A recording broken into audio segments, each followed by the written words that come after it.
dahil may basehan tayo na ang pera ni Maria mas malaki sa pera ni Ana, so i-let X natin yung pera ni Ana.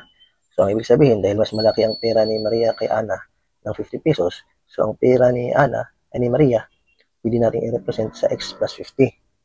So ngayon, dahil ang total ng pera nila ay 350, so i-add natin yan, is equal to 350. I-add natin to.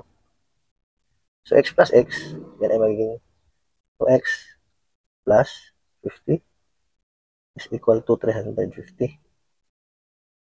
So simplify natin, 2X is equal to 350. Itong 50, ilipat natin dyan sa kabila, yan ay magiging negative 50. So 2X is equal to 300. Divide natin both side by 2 para makuha natin ang value ng X. So X is equal to 150. So ito ang pera ni Ana at ang pera ngayon ni Maria ay 200 kasi mas lamang siya ng si Maria ng 50 pesos kay Ana.